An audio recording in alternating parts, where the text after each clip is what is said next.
Police के जवानों को 70 साल इंतजार करना पड़ा। मोदी आया तब जाकर के बना। डॉक्टर बाबा साहब आंबेडकर का मेमोरियल,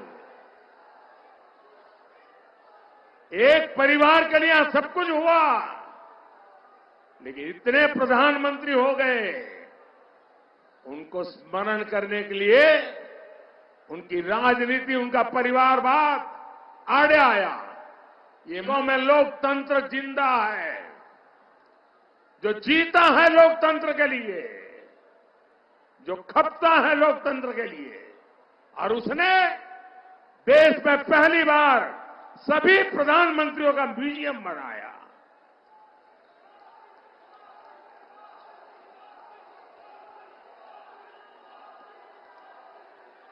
ऐसे अनेक स्मारक बन रहे हैं जो आधुनिक दिल्ली के दर्शन कराते हैं। हर शाम जब कर्तव्य पथ पर हजारों परिवार खुशियां के पल बिताते हैं, तब लगता है कि मेरी मेहनत सफल हो रही है। साथियों, मोदी का 10 वर्ष का सेवा काल दिल्ली के इंफ्रास्ट्रक्चर के लिए एक ट्रांसफॉर्मेशन का कालखंड रहा है।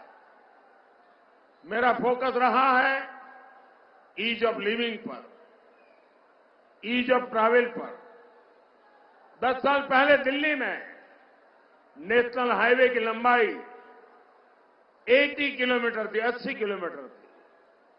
अब ये 160 किलोमीटर से ज्यादा हो गई है, 160 किलोमीटर से ज्यादा हो गई है। इन 10 सालों में 4 लेन के हाईवे, इसकी लंबाई 2 गुनी हो गई है। हजारों बड़े वाहनों को अब दिल्ली में आने की जरूरत नहीं पड़ती। दिल्ली एनसीआर से होकर शानदार एक्सप्रेस वे चारों तरफ बन रहे हैं। 2014 में दिल्ली मेट्रो का जितना बड़ा नेटवर्क था, आज उससे 2 गुना बड़ा मेट्रो नेटवर्क दिल्ली के पास है। आज दिल्ली मेट्रो में हर रोज 65 लाख लोग सफर करते हैं। ये यात्रीगण अब ध्यान दे रहे हैं कि अब मेट्रो का गेट सिर्फ विकास की तरफ खुलता है,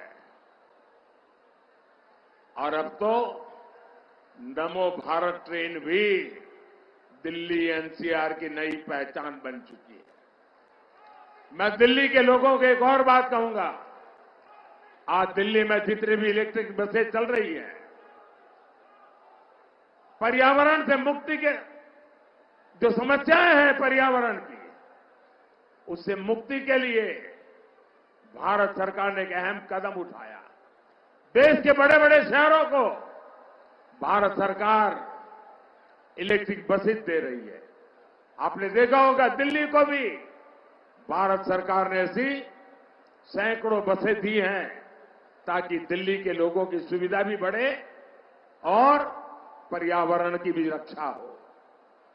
साथियों, हम सब जानते हैं, दुनिया में कोई भी जगह हो, इंफ्रास्ट्रक्चर का विकास इन्वेस्टमेंट लेकर आता है। आज छोटे से छोटे दुकानदारों से लेकर बड़े बड़े बिजनेस तक सभी फायदे में है, क्योंकि भारत सरकार दिल्ली का चौतरफा विकास कर रही है। साथियों, मोदी दिल्ली के हर गरीब, हर मिडिल क्लास परिवार का जीवन आसान बनाने के लिए प्रतिबद्ध है। पूरी दिल्ली में पाइप से सस्ती गैस पहुंचाने का काम तेजी से चल रहा है। इससे हमारी बहनों को बहुत सुविधा हो रही है। मुफ्त अनाज की योजना भी लाखों लोगों के बहुत काम आ रही है। सबके घर का सपना पूरा करना भी मोदी की गारंटी है। आप देखिए, एक तरफ अनऑथराइज्ड कॉलोनीज को रेगुलर करने का काम चल रहा है, वहीं दूसरी तरफ झुग्गियों की जगह पक्के घर बनाने का अभियान भी जारी है। मिडिल क्लास के जो साथी अपना घर बनाना चाहते हैं, उनको भी भाजपा सरकार बड़ी आर्थिक मदद देने जा रही है। साथियों, गरीब और मध्यम वर्ग की बचत को बढ़ाने के लिए मोदी ने एक और योजना शुरू की है। ये योजना है पीएम सूर्यघर मुफ्त बिजली योजना। ये योजना दिल्ली के लोगों के लिए ट्रिपल बेनिफिट वाली है, 3 फायदा कराएगी। इस योजना में आपका 300 यूनिट तक का बिजली बिल 0 हो जाएगा।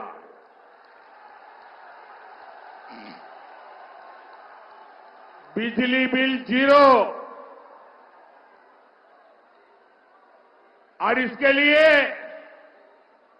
भारत सरकार 75,000 रुपीज, 75,000 रुपये तक की मदद देगी। और ये ऑनलाइन रजिस्ट्रेशन चालू हो चुका है। इस 75,000 रुपये से अपने घरों पर सोलर पैनल लगाएं, घर में जो इस्तेमाल करने की बिजली की जरूरत है उपयोग कीजिए, और जो अतिरिक्त बिजली होगी वो सरकार खरीदेगी, उससे आपको कमाई होगी। तीसरा लाभ, अब जमाना इलेक्ट्रिक व्हीकल का है। अब पेट्रोल डीजल का जमाना चला गया। अब इलेक्ट्रिक व्हीकल आपके घर में खुद की बिजली, खुद का सोलर प्लांट, आपके व्हीकल का चार्जिंग भी आपके घर में। मतलब दिन भर आप स्कूटर लेकर के, स्कूटी लेकर के, मोटरसाइकिल लेकर के, कार लेकर के अगर इलेक्ट्रिक व्हीकल है तो उसका बिल भी 0 हो जाएगा। भाई और बहनों, राजधानी दिल्ली में हो रहे इन विकास कार्यों के बीच इंडी गठबंधन दिल्ली को तबाह करने में जुटा है। ये लोग राजनीति का लगातार पतन करने के जिम्मेदार हैं। ये लोग करोड़ों देशवासियों का भरोसा तोड़ने के लिए जिम्मेदार है। ये लोग दिल्ली को लूटने का कोई मौका नहीं छोड़ रहे। ये लोग भ्रष्टाचार मिटाने के नाम पर आए थे और हजारों करोड़ के घोटाले में जेल के चक्कर लगा रहे हैं।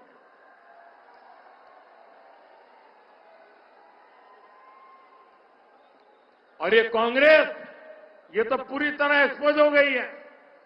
पहले कांग्रेस वाले पत्रकार वार्ता करते करते करते क्रेडिट लेने के लिए तूफान मचाए रखा था। वो कहते थे शराब घोटाले के पर्दाफाश का क्रेडिट कांग्रेस को जाता है। फिर शाही परिवार के कहने पर भ्रष्टाचारी को ही गले लगा लिया। कांग्रेस के स्थानीय नेताओं को भी समझ नहीं आ रहा है कि करे तो क्या करे। दिल्ली, हरियाणा, यहां दोस्ती और पंजाब में कुश्ती, ये ढोंग कब तक चलेगा? दुनिया देख रही है कि कैसे एक भ्रष्टाचारी दूसरे भ्रष्टाचारी को कवर दे रहा है। साथियों, एक जमाना था जब कांग्रेस पूरे देश पर राज करती थी। उनकी उंगलियों के इशारों से सरकारें बनती थी और गिरती थी। कांग्रेस की 4 पीढ़ियों ने दिल्ली पर राज किया, लेकिन आज ये दिल्ली में 4 सीट तक लड़ने की उनकी ताकत नहीं रही है। कांग्रेस इस सीट पर भी नहीं लड़ पा रही है जहां देश की सौंदर्य है और जहां इनका 10 जनपद का दरबार है। लेकिन फिर भी कांग्रेस का घमंड नहीं टूटा है। साथियों, इंडी गठबंधन वालों ने अपने राजनीतिक स्वार्थ में आपके स्वास्थ्य को भी दांव पर लगा दिया। यहां केंद्र सरकार के अस्पतालों में 5 लाख रुपए तक मुफ्त इलाज हो रहा है, लेकिन इंडी वालों ने यहां आयुष्मान भारत योजना पर रोक लगा रखी है। मोदी ने अब तय किया है हर परिवार के 70 वर्ष के ऊपर के बुजुर्गों को भी मुफ्त इलाज की सुविधा मिलेगी और इससे परिवार के खर्च में बहुत बड़ी राहत होगी, बहुत बड़ी बचत होगी। लेकिन इसका फायदा दिल्ली सरकार के अस्पतालों में आपको नहीं मिल पाएगा। ये लोग दिल्ली के एक भी बुजुर्ग को भारत सरकार की योजना का लाभ नहीं लेने देते। मेरा आपसे अनुरोध है, 70 साल के ऊपर के सब लोगों को मिलिए, उनको बताइए कि मोदी ये देना चाहते हैं, लेकिन ये दिल्ली की सरकार रुकावट बनी है और एक भी बुजुर्ग का वोट ये इंडी गठबंधन वालों को जाना नहीं चाहिए। भाई और बहनों, जब 24 घंटे दिमाग में सिर्फ वोट बैंक चलता हो, तब न इस तरह की योजनाएं संभव होती है और न ही विकास का कोई अता पता होता है। इंडी गठबंधन का यही हाल है। ये तस्वीकरण के लिए सारी हदें पार कर चुके हैं। इनका मैनिफेस्टो देखिए, ऐसा लगता है जैसे मुस्लिम लीग के दबाव में तैयार किया। ये लोग खतरनाक खेल खेलने जा रहे हैं। मैनिफेस्टो में लिखा है, अब सरकारी टेंडरों को धर्म के आधार पर देना चाहते हैं। ये स्पोर्ट्स टीमों में भी